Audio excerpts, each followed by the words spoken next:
Hello everyone, कैसे हैं आप सब लोग? बढ़िया होंगे उम्मीद कर रहा हूँ। ये हम लोगों का दूसरा पार्ट है। 1 मार्क क्वेश्चन की जो सीरीज़ चल रही है उसका दूसरा पार्ट मैंने आप लोगों को आज ये करा ही रहा हूँ। इससे पहले जो फर्स्ट पार्ट हो चुका है उसमें भी आप देख सकते हैं कुछ क्वेश्चंस थे 2023 से। ये जो क्वेश्चन हम आज करने वाले हैं ये भी 2023 से हैं। तो अभी 2023 के ही क्वेश्चन चल रहे हैं क्योंकि अलग अलग रीजन में अलग अलग पेपर आया करता है, तो बहुत सारे हमारे पास क्वेश्चन इकट्ठा हो जाते हैं 2023 से ही। तो ये भी एक सेट है जो एक किसी दूसरे रीजन में आया था, 2023 का ही है।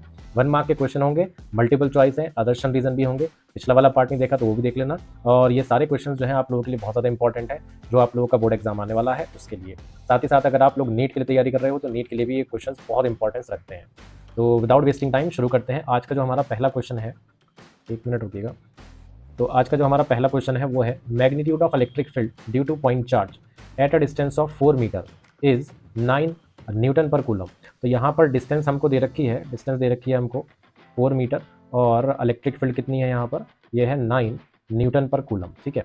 From the same charge the electric field of magnitude 16 newton per coulomb will be at a distance of, यानी कि एक दूसरी इलेक्ट्रिक फील्ड भी दे रखी है जो 16 न्यूटन पर कूलम है और उसके लिए डिस्टेंस पूछा गया है। क्योंकि दो इलेक्ट्रिक फील्ड हैं इसलिए हम यहाँ पर E1 और E2 करके लिख लेंगे और डिस्टेंसेस को भी हम R1 और R2 करके लिख लेंगे।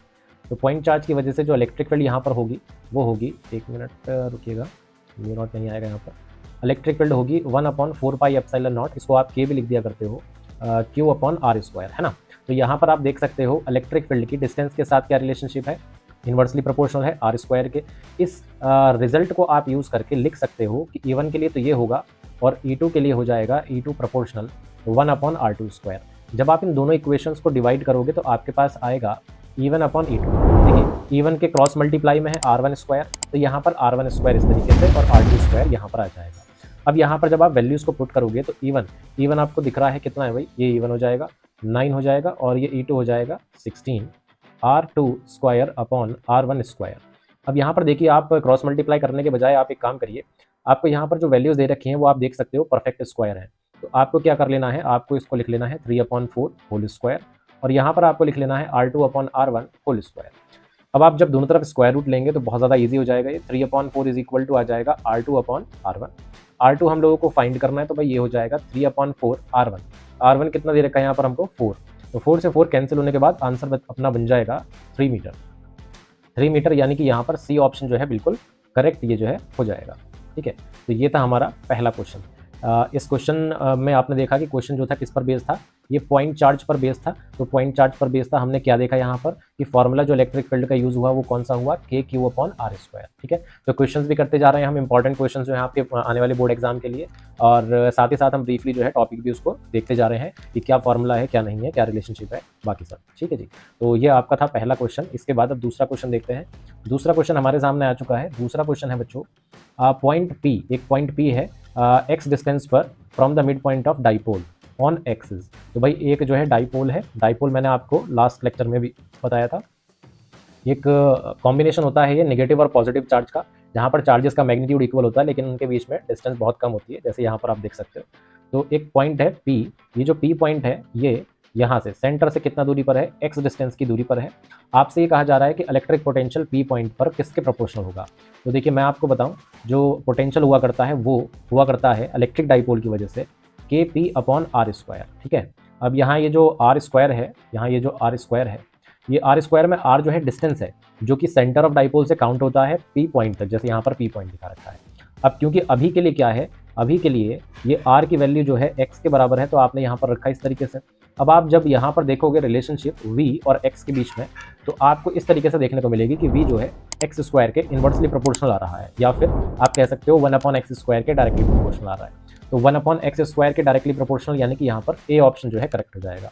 देखिए क्वेश्चन जो था पोटेंशियल पर बेस्ड था, साथ ही साथ मैं आप लोगों को इलेक्ट्रिक फील्ड भी एक बार यहाँ पर रिवाइज करा देता हूँ। फॉर्मूला इलेक्ट्रिक फील्ड के लिए फॉर्मूला होता है डाइपोल की वजह से K2P/R3। ठीक है। ये भी कहाँ पर होता है, एक्सिस पर ही होता है, और E is equal to KP/R3। ये जो फॉर्मूला हुआ करता है ये कहाँ होता है, ये इक्वाटोरियल पॉइंट पर हुआ करता है। ठीक है। तो यहाँ पर हमने थोड़ा फॉर्मूला भी डिस्कस कर लिए आउट ऑफ द बॉक्स जा करके। इसके बाद में तीसरा क्वेश्चन हमारे सामने है बच्चों। तीसरा क्वेश्चन क्या है, करंट ऑफ 8.8 एम्पियर। बच्चों देखो न्यूमेरिकल आपको ज़्यादा दिख रहा है यहाँ पर, तो आपको एक काम करना है, जो इन्फॉर्मेशन आपको दी जाती है उसको राइट डाउन करते रहिए जैसे जैसे आप क्वेश्चन पढ़ रहे हैं। जैसे यहाँ पर रेसिस्टेंस दे रखा था और टाइम दे रखा है अपने को 1 मिनट। 1 मिनट में 60 सेकंड होंगी, तो वो भी हमने लिख लिया। Heat produced in the conductor, अब कितनी हीट प्रोड्यूस होगी, देखिए आप जानते हैं हीट का फॉर्मूला होता है I²RT। इसको क्या कहा जाता है, इसको joules law of heating, joules law of heating भी कहा जाता है इस एक्सप्रेशन को। तो अगर आप यहाँ पर वैल्यूज पुट करते हो, 0.8 का जो स्क्वायर है वो हो जाएगा 0.64, रेसिस्टेंस हमको दे रखा है 40 और टाइम दे रखा है हमको 60 सेकेंड। ठीक है, आप इन सबको जो है मल्टीप्लाई कर लीजिए, कितना हो जाएगा 64 इंटू 24 ये आ जाएगा, और 64 इंटू 24 अगर आप करते हैं तो आपका आंसर आएगा 1536 जूल। ठीक है जी, तो यानी कि बी ऑप्शन जो है यहाँ पर आपका, ये बी ऑप्शन करेक्ट हो जाएगा। तो ये हमारा हो गया तीसरा क्वेश्चन। तीसरा क्वेश्चन जो था जूल्स लॉ ऑफ हीटिंग पर बेस्ड था। तो अगर आप लोग जानना चाहेंगे कौन कौन से इंपॉर्टेंट टॉपिक हैं आप लोगों के बोर्ड एग्जाम के लिए, तो ये समझ लीजिए, मैं साथ साथ बताते ही जा रहा हूँ आपको। पीछे भी आपको देखने को मिला कि डाइपोल की वजह से, तो डाइपोल टॉपिक इंपॉर्टेंट हो गया, joules law of heating important हो गया, और फिर electric field due to point charge, ये सब चीज़ें इंपॉर्टेंट हो गई है ना। तो आप लोग कोशिश करा करिए कि सभी टॉपिक्स के जो है ना फॉर्मूले आप जरूर याद रखें, सारे चैप्टर वाइज जो है फॉर्मूले आप तैयार रखिए। आपको ऐसा लगेगा कि 60% तैयारी तो आपकी फॉर्मूले से ही हो जाएगी, इतना मैं श्योर हूँ। ठीक है, तो इसके बाद जो है अगले क्वेश्चन पर चलते हैं, देखते हैं अगला क्वेश्चन क्या है। क्वेश्चन नंबर 4, ये आपको कह रहा है कि एक सेल है, EMF E है उसका, है ना, और एक्सटर्नल रेसिस्टेंस R है, उससे I करंट जो है फ्लो कर रही है सेल से, तो जो पोटेंशियल डिफरेंस है वो ड्रॉप होकर के कितना हो गया V। इंटरनल रेसिस्टेंस आपसे पूछा जा रहा है ना। देखिए EMF नहीं, इंटरनल रेसिस्टेंस अगर आपको फाइंड करना है तो मैं आपको उसका फॉर्मूला बताता हूँ। देखिए ये फॉर्मूला रहा करता है, R is equal to capital R E/V-1। यहाँ पर कैपिटल R क्या है, कैपिटल R है यहाँ पर एक्सटर्नल रेसिस्टेंस, E हो जाएगा EMF और V हो जाएगा वोल्टेज, R स्मॉल r जो है वो इंटरनल रेसिस्टेंस हो जाएगा। अगर आप यहाँ पर इस फॉर्मूले को याद रखिएगा, ठीक है, ये याद रखिएगा, इसको इंपॉर्टेंट फॉर्मूला है ये R। अगर आप यहाँ पर LCM वगैरह ले लेते हैं तो इस तरीके से एक्सप्रेशन जो है आपके सामने बन जाएगा। अब आप चेक करिए कि ऐसा एक्सप्रेशन कौन सा है, E-V/V। देखिए ये वाला एक्सप्रेशन है, डी ऑप्शन जो है यहाँ पर आपका करेक्ट आंसर हो जाएगा, E-V/V इंटू R। ये हो गया यहाँ पर आपका आंसर। सीधे सीधे देखो फॉर्मूला बेस था, आपको कुछ भी नहीं करना था क्वेश्चन में, कोई सॉल्यूशन नहीं करना है ना, सीधे फॉर्मूला बेस था। अगर आपको फॉर्मूला पता है तो आपका जो है 1 मार्क बन जाएगा वहाँ पर। नेक्स्ट क्वेश्चन है question number 5, beam of electrons and beam of protons move कर रहे हैं पैरेलल, किस तरीके से, सेम डायरेक्शन में ट्रैवल कर रहे हैं। पूछा गया है अट्रैक्ट करेंगे, रिपेल करेंगे, अट्रैक्ट रिपेल कुछ नहीं करेंगे, या फिर डिपेंड ही नहीं करती स्पीड ऑफ बीम पर। देखिए एक बार को तो देखने में ऐसा लगेगा कि भाई इलेक्ट्रॉन और प्रोटॉन की बात हो रही है ना, दोनों सेम डायरेक्शन में भले ही ट्रैवल कर रहे हैं, क्योंकि ये नेगेटिव चार्ज होता है और क्योंकि ये पॉजिटिव चार्ज होता है, तो ये दोनों क्या करेंगे, एक दूसरे को अट्रैक्ट करेंगे, है ना, ऐसा लगता है। तो ये मैं बताऊं आपको, ये आपका गलत आंसर है यहाँ पर। अगर आप ए ऑप्शन लगा देते हैं यहाँ पर तो ये आपका जो है गलत आंसर यहाँ पर हो जाएगा। इसका करेक्ट आंसर क्या होगा, रिपेल ईच अदर। अब आप सोचने पर मजबूर हो जाएंगे कि रिपेल कैसे हो सकता है, तो देखिए उसी के लिए मैं एक्सप्लेनेशन देता हूँ यहाँ पर। भाई आपने कहा कि इलेक्ट्रॉन जो है इस तरीके से मूव कर रहा है, ठीक है, अगर इलेक्ट्रॉन इस तरीके से मूव कर रहा है तो इलेक्ट्रॉन की वजह से जो करंट होगा अपोजिट डायरेक्शन में होगा। मान लीजिए लेफ्ट साइड में जो है ये आपका करंट जो है फ्लो कर जाएगा। अब प्रोटॉन को कहा गया था कि प्रोटॉन भी इलेक्ट्रॉन की डायरेक्शन में फ्लो कर रहा है। अगर हमने यहाँ माना है कि इलेक्ट्रॉन राइट साइड में, तो प्रोटॉन भी राइट साइड में फ्लो कर रहा है। और अगर आप करंट की डायरेक्शन देखते हैं प्रोटॉन के हिसाब से, तो जो डायरेक्शन होती है प्रोटॉन के मूवमेंट की, वही डायरेक्शन होती है करंट की। तो करंट की वजह से इलेक्ट्रॉन की वजह से करंट और प्रोटॉन की वजह से करंट, दोनों क्या है यहाँ पर, अपोजिट डायरेक्शन में है। ये देखिए ये जो दोनों करंट आई हैं यहाँ पर, ये अपोजिट डायरेक्शन में आ रही हैं। आप लोगों ने टॉपिक पढ़ रखा है फोर्स बिटवीन पैरेलल कंडक्टर्स, है ना, फोर्स बिटवीन पैरेलल कंडक्टर्स, जहाँ से हम 1 एम्पियर को भी डिफाइन करा करते थे, याद होगा आई होप आप लोगों को टॉपिक। तो उसमें ऐसा रहा करता था कि 2 वायर हुआ करती थी, अगर उनमें मान लीजिए अपोजिट डायरेक्शन में करंट फ्लो करता था तो उनके बीच में क्या हुआ करता था, रिपल्शन हुआ करता था। अब इस चीज़ को याद कैसे रखा जाए, उसके लिए मैंने एक ट्रिक बना रखी है यहाँ पर, रोज़ा। ठीक है, अब रोज़ा क्या ट्रिक है ये भाई देखो, आर का मतलब यहाँ पर है रिपल्शन, ओ का मतलब है ऑपोजिट, एस का मतलब है सेम और ए का मतलब है अट्रैक्शन। क्योंकि यहाँ पर अपोजिट डायरेक्शन में ट्रैवल कर रहा है करंट, तो यहाँ पर क्या होगा, आर मतलब रिपल्शन होगा। इस तरीके से आप with the help of this trick एकदम से जो है आप यहाँ पर आंसर दे पाओगे, और ये भी आपको समझ में आ गया होगा कि क्यों रिपल्शन हो रहा है। अट्रैक्शन, बहुत सारे बच्चे यहाँ पर अट्रैक्शन लगा करके आएंगे जो कि गलत होगा, इसीलिए बहुत सावधानी पूर्वक जो है आप लोगों को क्वेश्चंस को करना है, जो भी आपके क्वेश्चंस आएंगे एग्जाम में, है ना। और ये सावधानी पूर्वक कब आप कर पाएंगे, जब आप ज़्यादा से ज़्यादा क्वेश्चंस का रिवीजन करेंगे, जैसे कि मैं आप लोगों को रिवीजन यहाँ पर करा रहा हूँ। क्वेश्चन नंबर 6 क्या हो जाएगा, एक वायर है, उसका रेडियस है ए, स्टेडी करंट उसमें फ्लो कर रही है, उसका जो करंट है वो यूनिफॉर्मली डिस्ट्रीब्यूट है एरिया ऑफ क्रॉस सेक्शन में। रेशियो ऑफ मैग्नीट्यूड पूछा गया है कि B1 और B2, इन दोनों का रेशियो पूछा गया है यहाँ पर। ठीक है, B1 और B2 ये रेशियो जो है यहाँ पर पूछा जा रहा है। B1 ऐसे पॉइंट पर है जो a/2 दूरी पर है और B2 ऐसे पॉइंट पर है जो 2a की दूरी पर है। अब मैं आपको पहले इसकी फिगर थोड़ा सा ड्रॉ कर देता हूँ, आप लोगों ने ये पढ़ रखा होगा, है ना। ये हो गई वायर और ये हो गया वायर का एक्सिस, ठीक है। ये वायर के सेंटर से होकर के जा रहा होगा। वायर का रेडियस आपको यहाँ पर कितना दे रखा है, वायर का रेडियस दे रखा है a, हो गया। अभी देखिए 2 पॉइंट मेरे को मानने हैं। एक पॉइंट मैंने ये मान लिया, इस पॉइंट पर मैग्नेटिक फील्ड हो गई B1, और एक पॉइंट मैंने मान लिया ये वाला, इस पॉइंट पर मैग्नेटिक फील्ड हो गई B2। अब देखिए ये वाला जो पॉइंट है, सारी डिस्टेंस कहाँ से काउंट होंगी, एक्सिस से काउंट होंगी। ये वाला जो पॉइंट है 2a डिस्टेंस की दूरी पर है, भाई रेडियस तक तो क्या हो गया, a डिस्टेंस हो गया, और a डिस्टेंस ही क्या होगा, ऊपर भी काउंट करना है, इसीलिए डिस्टेंस कितना हो जाएगा, टोटल 2a डिस्टेंस जो है यहाँ पर हो जाएगा। B1 जिस पॉइंट पर मैग्नेटिक फील्ड है उसकी डिस्टेंस क्या है भाई, a/2। अब आपको देखिए यहाँ पर मैं ये बताऊँ, वायर के अंदर अगर कोई पॉइंट है, जैसे वो B1 जहाँ पर मैग्नेटिक फील्ड है, उसके लिए जो फॉर्मूला होता है मैग्नेटिक फील्ड का, वो कितना होगा, वो होगा μ0/4π 2i upon a square. a square मतलब रेडियस का स्क्वायर, जो वायर है उसका रेडियस का स्क्वायर, इनटू r। r क्या चीज़ है, पॉइंट की distance from the axis of wire आप कह सकते हो, ठीक है। अच्छा, जो B2 पॉइंट है वो कहाँ पर है, वो वायर के बाहर लाई कर रहा है, देख सकते हैं आप यहाँ पर है ना, वायर के बाहर है।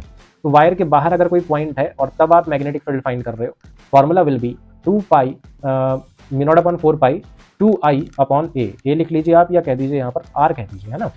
ये भी r क्या हो जाएगा, डिस्टेंस हो जाएगा पॉइंट का फ्रॉम द एक्सिस, क्योंकि डिस्टेंसेज ही अलग अलग हैं तो मैं यहाँ पर इनको r1 और r2 लिख रहा हूँ, ओके। अब यहाँ पर आप देखिए, अगर मैं B1 अपॉन B2 करता हूँ, ओके, तो ये चीज़ और ये चीज़ पूरी पूरी कैंसिल हो जाएगी, 2i कैंसिल हो जाएगा। देखिए B1 के सामने क्या चीज़ बच रही है, r1 लिख लिया मैंने, अपॉन में क्या चीज़ बच रही है, a स्क्वायर, तो अपॉन में a स्क्वायर मैंने लिख लिया। B2 के रेसिप्रोकल में मतलब क्रॉस मल्टीप्लाई में क्या बच रहा है, r2, तो B2 के क्रॉस मल्टीप्लाई में यहाँ आ जाएगा r2, इस तरीके से आ गया। अभी आप लोग आगे देखिए, यहाँ पर B1 upon B2, okay, r1 कितना हो जाएगा बेटा, a/2, और r2 कितना हो जाएगा, 2a। दोनों डिस्टेंसेज हमने यहाँ पर पुट कर दिया। अपॉन में क्या चीज़ थी, a स्क्वायर और है, यहाँ पर a इंटू a स्क्वायर हो जाएगा, कैंसिल हो गया, 2 से 2 कैंसिल हो जाएगा। देखिए आंसर निकल करके कितना आया, 1:1। तो दोनों ही मैग्नेटिक फील्ड थी, उनका रेशियो निकल करके आ रहा है 1:1, यानी कि बी ऑप्शन जो है यहाँ पर हमारा करेक्ट हो जाएगा, ठीक है। तो यहाँ पर जो है इंपॉर्टेंट बात क्या थी, इंपॉर्टेंट बात थी कि भाई अगर मैग्नेटिक फील्ड इंटीरियर वाले किसी पॉइंट में फाइंड करनी है तो फॉर्मूला हुआ करता है 2i upon a square into r, है ना। ये फॉर्मूला कहाँ पर, अगर आप मैग्नेटिक फील्ड इनसाइड फाइंड कर रहे हो, अगर आप मैग्नेटिक फील्ड आउटसाइड किसी पॉइंट पर फाइंड कर रहे हो तो फॉर्मूला होता है 2i अपॉन r। ये फॉर्मूला होगा जब आप किसी ऐसे पॉइंट पर फाइंड कर रहे हो जो पॉइंट आउटसाइड ऑफ वायर है, ठीक है। यहाँ से एक और रिजल्ट चलिए मैं बता देता हूँ आपको। इनसाइड के लिए क्या है, मैग्नेटिक फील्ड डिस्टेंस के प्रोपोर्शनल हो जाती है, और आउटसाइड वाले पॉइंट के लिए मैग्नेटिक फील्ड जो है डिस्टेंस के इन्वर्सली प्रोपोर्शनल रहती है। ये भी इंपॉर्टेंट चीज़ है, बहुत ज़्यादा इंपॉर्टेंट चीज़ है। कई बार जो है इस चीज़ पर भी बेस्ड क्वेश्चन जो है पूछा जाता है, अक्सर ग्राफ की फॉर्म में पूछा जाता है क्वेश्चन, है ना। तो आप लोग कोशिश करिएगा कि याद रखें। 7th क्वेश्चन हमारे सामने आ गया है, करना शुरू करते हैं। देखिए टॉपिक भी कर रहे हैं हम, मतलब फॉर्मूला उसका एटलीस्ट पढ़ रहे हैं, थोड़ा एक दो चीज़ों का एडिशन और कर रहे हैं, क्वेश्चन भी कर रहे हैं, इंपॉर्टेंट क्वेश्चन भी होते जा रहे हैं, टॉपिक भी जो है थोड़ा थोड़ा कवर होता जा रहा है। जिसने बिल्कुल भी नहीं पढ़ा उसके लिए तो बहुत ही ज़्यादा बेनिफिशियल होगी वीडियो। और ई और बी यहाँ पर क्या है भाई, इलेक्ट्रिक फील्ड और मैग्नेटिक फील्ड रिप्रेजेंट की जा रही हैं इलेक्ट्रोमैग्नेटिक वेव की, ठीक है। डायरेक्शन ऑफ प्रोपगेशन वेव की पूछी गई है, कोई बात नहीं, बहुत आसान क्वेश्चन है भाई। मैं आपको बताऊं, जो ईएम वेव होती है ना, इलेक्ट्रोमैग्नेटिक वेव, ये प्रोपगेशन जो करती है, प्रोपगेशन का क्या मतलब है, प्रोपगेशन का मतलब है ट्रैवलिंग, है ना। क्या मतलब है इसका, ट्रैवलिंग मतलब है जो मोशन होता है वेव का, ओके। ये जो ईएम वेव का प्रोपगेशन होता है ये परपेंडिकुलर होता है, किसके परपेंडिकुलर, जिस डायरेक्शन में इलेक्ट्रिक फील्ड है वो और जिस डायरेक्शन में मैग्नेटिक फील्ड है वो, दोनों के परपेंडिकुलर प्रोपगेशन होता है ईएम वेव का, है ना। अब अगर दोनों के परपेंडिकुलर रहेगी ईएम वेव की प्रोपगेशन, तो देखिए अलोंग बी तो हो नहीं सकती, अलोंग ई भी नहीं हो सकती, आपका आंसर हो जाएगा ई क्रॉस बी, आपका आंसर हो जाएगा ई क्रॉस बी। क्यों हो जाएगा ये वाला आंसर, समझो। कोई भी अगर क्रॉस प्रोडक्ट है, ठीक है, तो क्रॉस प्रोडक्ट की जो डायरेक्शन होती है ना बेटे, क्रॉस प्रोडक्ट की जो डायरेक्शन होती है वो क्या होती है, perpendicular to both vectors, perpendicular to both vectors. भाई यहाँ पर दो वेक्टर आ रहे हैं, एक आया ई और एक आया बी, दोनों के परपेंडिकुलर होगा क्रॉस प्रोडक्ट की डायरेक्शन, और दोनों के ही परपेंडिकुलर होनी है ईएम वेव की डायरेक्शन। इसीलिए मैंने कहा कि ई क्रॉस बी जो है ईएम वेव की डायरेक्शन को रिप्रेजेंट कराएगा, है ना। बी क्रॉस ई नहीं होगा, यहाँ पर है ये भी क्रॉस प्रोडक्ट, लेकिन क्योंकि यहाँ पर बी पहले लिखा हुआ है ई बाद में, तो डायरेक्शन क्या हो जाएगी, अपोजिट हो जाएगी, इसलिए ये ऑप्शन यहाँ पर नहीं होगा, सी ऑप्शन ही आपका यहाँ पर करेक्ट हो जाएगा। आई होप आप लोगों को समझ में आ गया होगा क्वेश्चन। ना भी समझ में आया आपको क्वेश्चन तो ये ऑनलाइन वीडियो है, तो आप इसको जो है रिपीट करके भी देख सकते हैं, जितना पार्ट आपको समझ में नहीं आया है। आई होप दोबारा जब आप देखेंगे सुनेंगे चीज़ को तो समझ में आ ही जाएगी। Ray of monochromatic light propagating in air, air में ट्रैवल कर रही थी, इंसिडेंट करती है सरफेस पर, किसके, वाटर के। Okay, which of the following will be same for reflected and refracted rays. ठीक है जी, तो मैं कुछ थोड़ा फिगर ड्रॉ कर लेता हूँ पहले, इस तरीके से। ये है भाई, एयर में जो है एक रे ऑफ लाइट है, ये आई रे ऑफ लाइट, ठीक है, फॉल करती है। अब फॉल करने के बाद क्या होगा, रिफ्रैक्शन होगा। साथ में यहाँ ये क्या कह रहे हैं कि भाई रिफ्लेक्शन भी करा लो, ठीक है, कि कुछ पार्ट तो क्या हुआ, रिफ्लेक्ट हो गया, कुछ पार्ट तो रिफ्लेक्ट हो गया, और कुछ पार्ट जो है वो रिफ्रैक्ट हो गया, है ना, कुछ पार्ट जो है रिफ्रैक्ट हो गया, मतलब दूसरे मीडियम में चला गया, और कुछ पार्ट जो था इंसिडेंट वेव का वो उसी मीडियम में लौट करके आ गया। आपसे पूछा गया है कि कौन सी चीज चारों ऑप्शंस में से जो है क्या नहीं होगी, सेम नहीं होगी, सेम नहीं होगी या सेम होगी, हाँ सेम पूछा गया है कि क्या चीज सेम होगी। देखिए स्पीड रिफ्लेक्टेड और रिफ्रैक्टेड के लिए आपको देखना है ना, यानी कि इस वेव के लिए और इस वेव के लिए देखना है, इन दोनों के लिए क्या स्पीड सेम होगी, गलत जवाब। वेवलेंथ सेम होगी, गलत जवाब। भाई ये रिफ्लेक्ट हो गई तो सेम मीडियम में आ गई, ये रिफ्रैक्ट हो गई तो अदर मीडियम में चली गई, है ना, दूसरे मीडियम में जाती है, रिफ्रैक्शन हो रहा है, बेंडिंग हो रही है, तो स्पीड तो चेंज हुई है। अब स्पीड अगर चेंज हुई है तो ये आंसर हो नहीं सकता, और स्पीड के चेंज होने से वेवलेंथ भी चेंज होगी, तो वेवलेंथ भी आंसर नहीं हो सकता। क्या एनर्जी आंसर हो सकता है, देखिए एनर्जी आंसर हो सकता था, लेकिन अगर इंसिडेंट रे और रिफ्रैक्टेड रे के बीच में पूछा गया होता, मान करके चलते कि रिफ्लेक्टेड रे है ही नहीं, यानी कि ऐसा कुछ सीन होता, है ना, ऐसा कुछ सीन होता, तब तो आंसर एनर्जी भी बन जाता। लेकिन यहां से जो एनर्जी आ रही थी ना, वो डिवाइड हो गई दो पार्ट में, कुछ एनर्जी इधर चली गई, कुछ एनर्जी रिफ्रैक्ट हो गई, तो एनर्जी भी इस तरीके से यहाँ पर सेम नहीं रहेगी, बचा एक ऑप्शन फ्रीक्वेंसी, यही अपना जो है यहाँ पर करेक्ट आंसर होगा बेटा। ठीक है, 8th क्वेश्चन था ये। 9th क्वेश्चन चेक करते हैं, देखते हैं क्या है। लाइट बीम है, ट्रैवल कर रही है एयर से किसी मीडियम में, ठीक है, स्पीड और वेवलेंथ दे रखी है मीडियम के अंदर। भाई स्पीड कितनी दे रखी है, 1.5 पावर 8 दे रखी है, ठीक है, मीटर पर सेकेंड। वेवलेंथ कितना दे रखी है, वेवलेंथ दे रखी है 230 नैनोमीटर। ओके, ये कहाँ पर है वेवलेंथ, ये वेवलेंथ है मीटर में। ओके, इसके बाद में अब दूसरा जो मीडियम है वो क्या है भाई, एयर है, तो एयर के लिए क्या हो जाएगी, स्पीड ऑफ लाइट 3 × 10⁸ मीटर पर सेकेंड हो जाएगी। ओके, अब आपसे वेवलेंथ इन एयर पूछी गई है कि कितनी होगी। देखिए वेवलेंथ इन एयर कितनी होगी, तो वेवलेंथ इन एयर कितनी होगी, देखो आप लोगों को फॉर्मूला पता होना चाहिए। ये फॉर्मूला होता है वेवलेंथ, फ्रीक्वेंसी और वेलोसिटी के बीच में। तो वेलोसिटी आप देख सकते हो, अब क्योंकि फ्रीक्वेंसी तो रहनी है सेम, है ना, मीडियम के चेंज होने पर जब लाइट एक मीडियम से दूसरे मीडियम में जाती है, रिफ्रैक्शन होता है, तो फ्रीक्वेंसी सेम रहती है। अभी जस्ट अभी हमने क्वेश्चन किया है, तो हम कह सकते हैं कि अगर फ्रीक्वेंसी सेम है तो वेलोसिटी क्या हो गई, लैम्डा के डायरेक्टली प्रोपोर्शनल हो गई। ठीक है, अगर वेलोसिटी लैम्डा के डायरेक्टली प्रोपोर्शनल हो गई तो हम लिख सकते हैं कुछ ऐसे कि v प्रोपोर्शनल लैम्डा m और c proportional lambda a। Lambda a मतलब wavelength in air, lambda m मतलब wavelength in medium. v medium में वेलोसिटी हो गई, c एयर में वेलोसिटी हो गई। जब आप इन दोनों को डिवाइड करोगे, ओके, डिवाइड करते हैं, डिवाइड करने पर कुछ इस तरीके से आ जाएगा। v कितना है भाई, 1.5 पावर 8, c कितना है 3 × 10⁸, लैम्डा m आपको दे रखा है, दैट इज 230 दे रखा है, नैनोमीटर में है, ऐसे ही पुट कर दीजिए, आंसर भी नैनोमीटर में अपने आप आ जाएगा।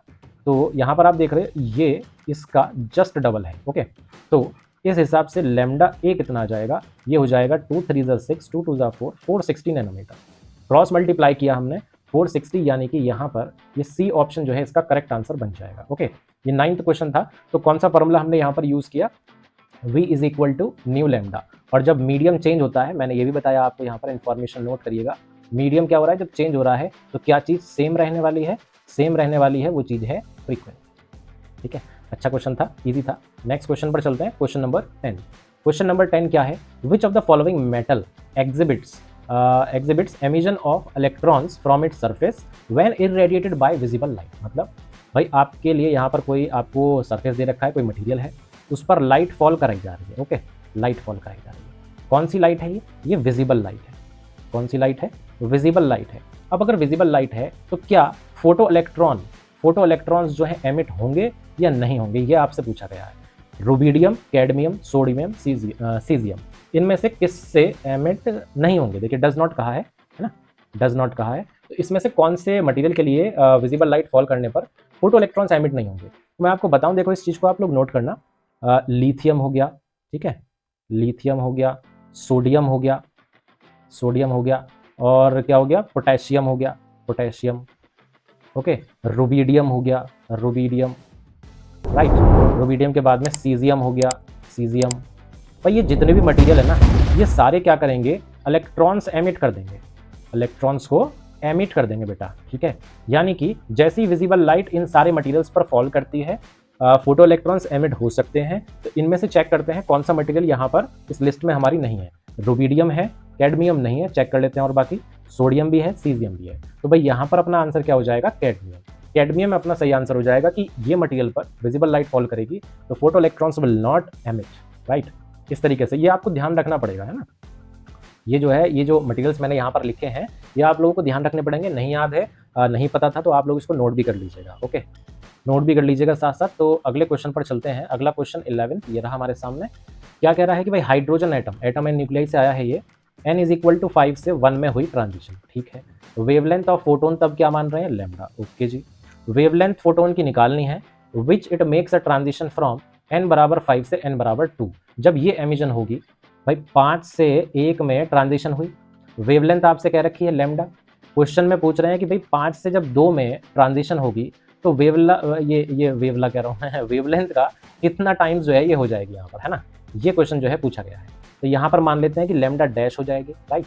अब आप देखिए, मैंने आपको इससे पिछला वाला जो लेक्चर था जिसमें हमने 2023 के क्वेश्चन किए थे, वहाँ पर भी मैंने आप लोगों को बताया था। भाई वैसे तो देखिए आपका जो फॉर्मूला है वेव नंबर का, ये होता है 1/λ = r 1/n1² 1/n2² माइनस में, है ना। ये वेव नंबर का फॉर्मूला हुआ करता था। बट मैंने आपको क्या कहा था, मल्टीपल चॉइस आ रहा है सीबीएसई बोर्ड एग्जाम में या फिर नीट में, मेंस में, जहां भी आप इसको पा रहे हैं, वहां पर आपको ये नहीं दिखाना कि आपने किस तरीके से सॉल्व किया है, आपको तो सिर्फ आंसर से मतलब है। तो मैंने आपको एक ट्रिक बताई थी यहाँ पर, 912 912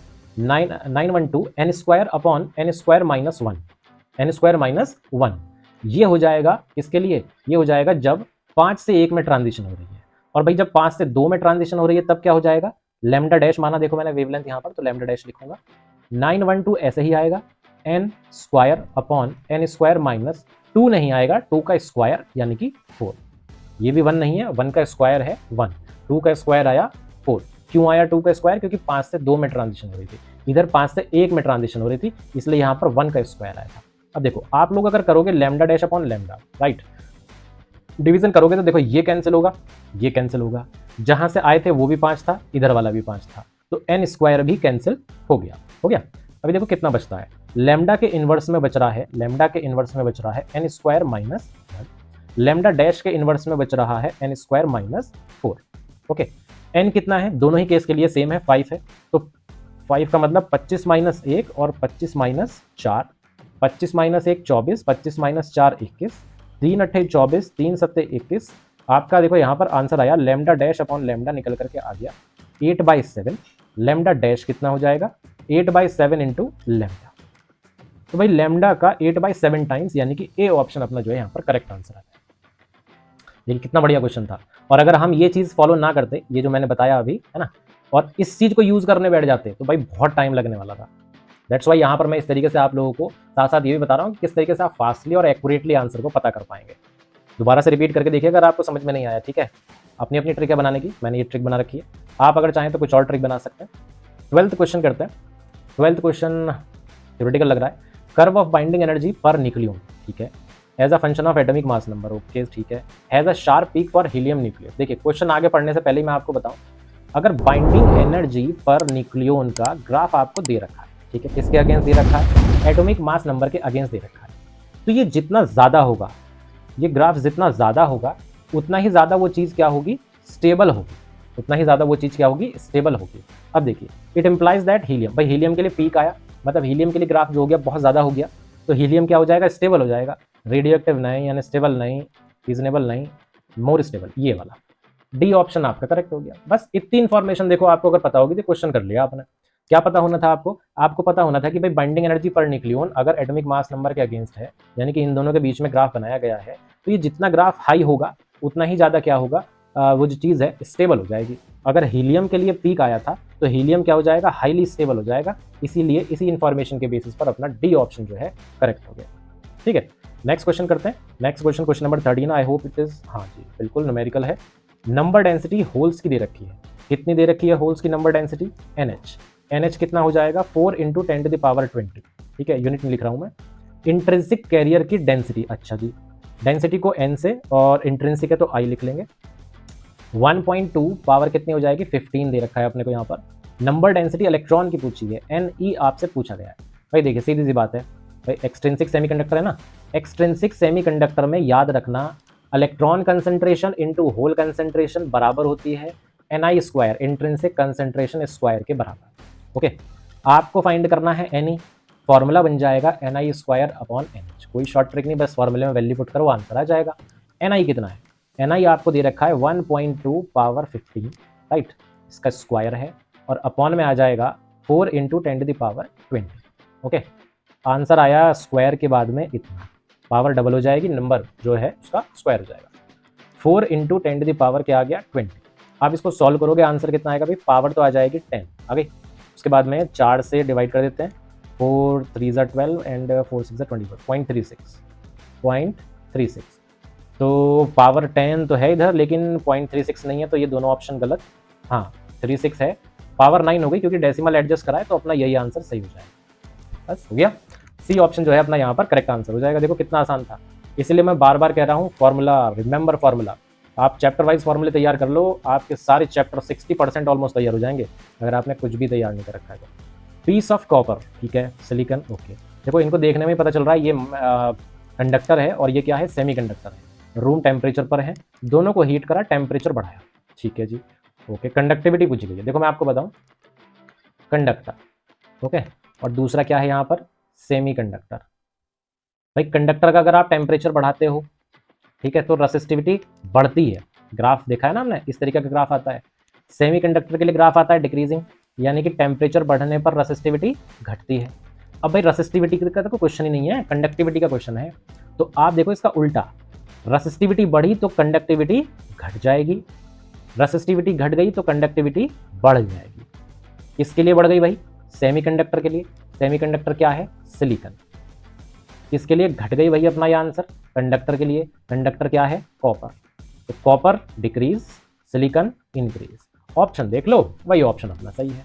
तो कॉपर डिक्रीज, सिलिकॉन इंक्रीज, ये डी ऑप्शन। डी ऑप्शन जो है अपना आंसर यहाँ पर हो जाएगा। ठीक है जी, कितने आसान क्वेश्चन आ रहे हैं। और आसान देखो तभी लगते हैं जब आप लोगों को ये इन्फॉर्मेशन सारी की सारी पता हो। ग्राफ वाला क्वेश्चन पिछले एग्जाम में भी आया था, मतलब ये इससे जो पहले हमने डिस्कस कराया वाला भी, उस पेपर में भी जो है क्वेश्चन था। फॉर्मेशन ऑफ डिप्लीशन रीजन, ठीक है, फॉर्मेशन ऑफ डिप्लीशन रीजन पूछी जा रही है। इसमें मैं थोड़ी सी इन्फॉर्मेशन आपको दे दूं। देखिए भाई, डिप्लीशन रीजन की फॉर्मेशन होती है जब N type semiconductor P type semiconductor से क्या कर दें हम, एक दूसरे को ज्वाइन कर देते हैं। ओके, तो एन टाइप सेमीकंडक्टर मतलब इधर क्या होगा, इलेक्ट्रॉन्स ज़्यादा होंगे। ओके, इलेक्ट्रॉन्स ज़्यादा होंगे, होल्स भी। पी टाइप में होल्स ज़्यादा होंगे लेकिन होंगे इलेक्ट्रॉन्स। आई होप आप समझ गए होंगे, एक चीज़ की मात्रा जो है ज़्यादा होगी, एक चीज़ की कम होगी। दूसरी चीज़ में मतलब पी टाइप में होल्स ज़्यादा हो गए तो इलेक्ट्रॉन्स कम हो गए। अब देखो भाई सीधी सी बात है, यहाँ से यहाँ पर क्या दिख रहा है आपको, इलेक्ट्रॉन्स ज़्यादा दिख रहे हैं, तो इलेक्ट्रॉन्स इस दर की साइड से इधर भागना शुरू कर देंगे और ये जो इधर के होल्स हैं ये इधर भागना शुरू कर देंगे। क्यों, डिफ्यूज़न। क्यों भागे, डिफ्यूज़न की वजह से। डिफ्यूज़न क्या होता है भाई, ज़्यादा लार्ज क्वांटिटी जहाँ पर हो उधर से स्मॉल क्वांटिटी वाले रीजन की तरफ जब मूवमेंट होता है ना, इस मूवमेंट को क्या कहा जाता है, डिफ्यूजन कहा जाता है। जैसे इलेक्ट्रॉन्स इधर की तरफ भागेंगे और होल्स इधर भागेंगे, क्योंकि इधर होल्स कम है और इधर क्या है, इलेक्ट्रॉन्स कम है ना। तो मूवमेंट ऑफ डोपेंट नहीं, डोपेंट एटम्स तो नहीं है। डोपेंट कौन से होते हैं, जो इम्प्योरिटी मिलाते हैं हम उनको ही डोपेंट कहते हैं। ठीक है जी, और diffusion of both electrons and holes, हाँ यही वाला ऑप्शन होगा। देखिए ड्रिफ्ट तो यहाँ पर नहीं होगा, ड्रिफ्ट का मतलब होता है धकेलना, है ना। ड्रिफ्ट का मतलब होता है धकेलना। अगर मान लीजिए आपने यहाँ बैटरी कनेक्ट कर दी होती और तब ये इलेक्ट्रॉन्स और होल्स मूव करते अक्रॉस जंक्शन, तब हम कहते हैं कि ड्रिफ्टिंग चल रही है। लेकिन कोई बैटरी कनेक्ट नहीं करी, जो इलेक्ट्रॉन्स और होल्स हैं वो अपने आप एक दूसरे मतलब दूसरे रीजन में भाग रहे हैं, और वो किस लिए, क्वांटिटी की वजह से, लार्ज क्वांटिटी से स्मॉल क्वांटिटी की तरफ भाग रहे हैं, तो उस चीज़ को डिफ्यूजन कहा जाता है। दैट्स वाई अपना जो है बी ऑप्शन यहाँ पर करेक्ट है। ठीक है, अभी आई होप इसके बाद में अजर्शन रीजन आ जाएंगे। हाँ, अजर्शन रीजन है, 3 अजर्शन रीजन यहाँ पर डिस्कस करेंगे हम। आप लोग अजर्शन रीजन करते तो हो, लेकिन साथ में ये तो दोनों ऑप्शन एक जैसे रहते हैं। ये तीसरा और चौथा ऑप्शन आप पढ़ लिया करो, assertion true reason false, assertion false reason false. देखो यहाँ पर अजर्शन और रीजन दोनों फॉल्स हैं चौथे वाले में। पढ़ते हैं, चलिए, है ना, शुरू करते हैं। अजर्शन, डायमैग्नेटिक सब्सटेंस एग्जिबिट्स मैग्नेटिज्म। भाई ठीक बात है, मैग्नेटिज्म एग्जिबिट करता है। वो बात अलग है कि अपोजिट डायरेक्शन में करता है, लेकिन मैग्नेटिज्म एग्जिस्ट करता है। Diamagnetic materials do not have permanent magnetic dipole moment. बिल्कुल सही बात है, परमानेंट डाइपोल मोमेंट इनमें नहीं होता, ठीक है ना, परमानेंट डाइपोल मोमेंट नहीं होता है, टेम्परेरी हुआ करता है। तो इसी वजह से हाँ, अदर्शन भी सही है, रीजन भी सही है। अब देखना है हमें कि करेक्ट एक्सप्लेनेशन होगा या नहीं होगा। उसके लिए देखिए, मैग्नेटिज्म एग्जिबिट करता है डायमैग्नेटिज्म में, किसकी वजह से, जो इलेक्ट्रॉन्स रहते हैं एटम के अंदर, है ना, बैलेंस नहीं, टोटल नंबर ऑफ इलेक्ट्रॉन जो रहते हैं डायमैग्नेटिक मटेरियल का जिस भी एटम से बना हुआ है उसके अंदर, तो उनकी वजह से मैग्नेटिज्म हुआ करता है, और उन्हीं के मूवमेंट की वजह से हुआ करता है मैग्नेटिक डाइपोल मूवमेंट। ठीक, तो यहाँ पर आप देखिए, यहाँ पर थोड़ा सा ट्रिकी है ये चीज़, लेकिन बहुत हद तक देखा जाए तो यहाँ पर ये बी ऑप्शन जो है अपना सही होना चाहिए। अब होने को ये ए ऑप्शन भी हो सकता है, क्योंकि यहाँ पर थोड़ी सी ना इन्फॉर्मेशन जो है कंप्लीट नहीं है, इनकम्प्लीट है, इन्फॉर्मेशन इन्हें थोड़ी सी और देनी चाहिए थी। इसमें अजर्शन के रीजन ये कंडीशंस पुट करते कि भाई मैग्नेटिज्म जो होगा वो एक्सटर्नल मैग्नेटिक फील्ड के प्रेजेंस में ही होता है, पहले से नहीं होता। ये चीज़, इस तरीके की चीज़ें इन्हें मेंशन करनी चाहिए थी। ये थोड़ा सा डाउटफुल क्वेश्चन है, ठीक है, लेकिन अजर्शन और रीजन दोनों जो स्टेटमेंट है वो करेक्ट है। इतनी इन्फॉर्मेशन हम यहाँ से लेकर के चलते हैं, नेक्स्ट क्वेश्चन पर चलते हैं। नेक्स्ट क्वेश्चन आपका आया 17 क्वेश्चन में अजर्शन क्या कह रहा है, work done in moving charge around a close path in electric field is 0। बिल्कुल सही बात है, लेकिन रीजन अपना बाद में पढ़ेंगे, हमने तरीका अपनाया था ना कि रीजन बाद में पढ़ा करेंगे, अजर्शन को ही एक्सप्लेन करेंगे, अपने रीजन खुद डेवलप करेंगे। वो रीजन गिवन रीजन से मैच कर गया तो रीजन सही भी हो जाएगा और एक्सप्लेनेशन भी हो जाएगी, ठीक है। तो देखिए, इलेक्ट्रिक फील्ड यानी कि इलेक्ट्रोस्टैटिक फोर्स अप्लाई हो रही होगी, इलेक्ट्रोस्टैटिक फोर्स अप्लाई हो रही होगी। इलेक्ट्रोस्टैटिक फोर्स क्या होती है भाई, कंजर्वेटिव फोर्स होती है, हमने 11th से पढ़ते आ रहे हैं, है ना, कंजर्वेटिव फोर्स हुआ करती है।